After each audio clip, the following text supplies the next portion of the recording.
قدرمانو دوستانو السلام علیکم. زه غوټۍ یم. هرکلی مو کوم چې د ډیجیټل چین پروګرام ګورئ. د چین د اقتصادي ملي ادارې څه موده مخکې په تیر 2023 کال کې د دغه هیواد اقتصادي ارقام خپاره کړي دي چې له مخې یې په همدې کال کې د چین اقتصاد د بهرنیو فشارونو او د کورنیو ستونزو په لرې کولو سره باکیفیته پرمختګ موندلی او ټاکلو موخو ته رسیدلی دی. چین د نړیوال اقتصاد په زیاتوالي کې هم د ډېر لوی انجین رول لري. زه به په نننۍ پروګرام کې په 2023 کال کې د چین د اقتصاد د ګڼو شمېرو له مخې تاسو ته د دغه هیواد د پرمختګ په اړه معلومات درکړم. د چین د اقتصادي ملي ادارې شمېرنې ښیي په تیر 2023 کال کې د چین د کورنیو تولیداتو عمومي ارزښت له 126 میلیارد یوانو څخه زیات شوی چې دغه شمېر د 2022 کال په پرتله 5.2 زیاتوالی ښیي. په هر سر د کورنیو تولیداتو منځنی ارزښت یې 9,358 یوانو ته رسیدلی چې دغه رقم د 2022 کال په پرتله 5.4 زیاتوالی ښیي.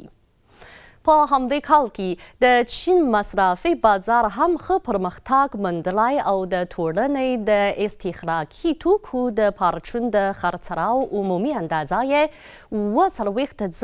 4,150 میلیارد یوانو ته رسیدلې ده چې دغه شمېر د 2022 کال په پرتله 8.2 زیاتوالی ښیي او نوی ریکارډ یې ټینګ کړی دی. د شمېرنې له مخې په 2023 کال کې د چین د ملي اقتصاد په زیاتوالي کې د مصرفي لګښت د خدمت اندول په 2.5 ته رسیدلی او دغه اندول د 2022 کال په پرتله 3.1 زیاتوالی ښیي. په تیر 2023 کال کې د چین د ښارونو او علاقهداریو په سروې کې د بېروزګارۍ منځنی اندول په 5.2 چې دغه اندول د 2022 کال په پرتله په 0.4 کم شوی دی. په ټوله کې په چین کې د روزګار حالات ښه روان دي.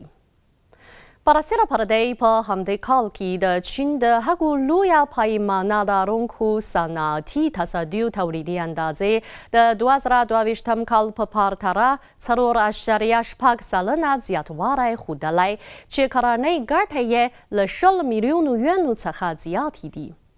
په دې جمله کې د تجهیزاتو د تولیدي اندازې زیاتوالی په 0.8 ته رسیدلی او دغه چاره د چټک پرمختګ په حال کې ده.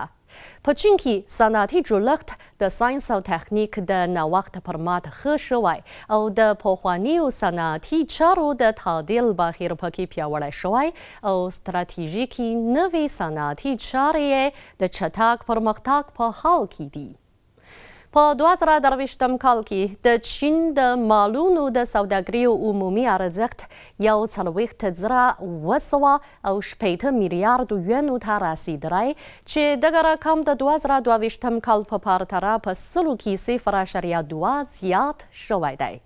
د چین د نوې انرژي موټرونو، لیتیم بیټریو او د فوټوولتایک تولیداتو په شمول د نویو 3 ډولونو تولیداتو صادراتي اندازه په لومړی ځل له 1,000 میلیارد یوانو څخه اوښتې ده. زیاتو بهرنیو تصدیو پر چیني بازار باور پیدا کړی او په دغه هیواد کې یې پانګونو ته لیوالتیا ښودلې ده.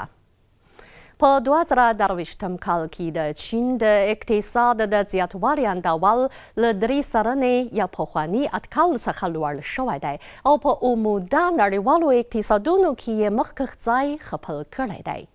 د نړیوال اقتصاد په زیاتوالي کې به د چین د خدمت اندول له 10% څخه پورته وي. د چین د 2023 کال اقتصادي ارقام د دغه هیواد د باکیفیته پرمختګ څرګندويي کوي او هم د چین د اقتصاد د اوږدمهالۍ سمسورتیا شاهدي ورکوي.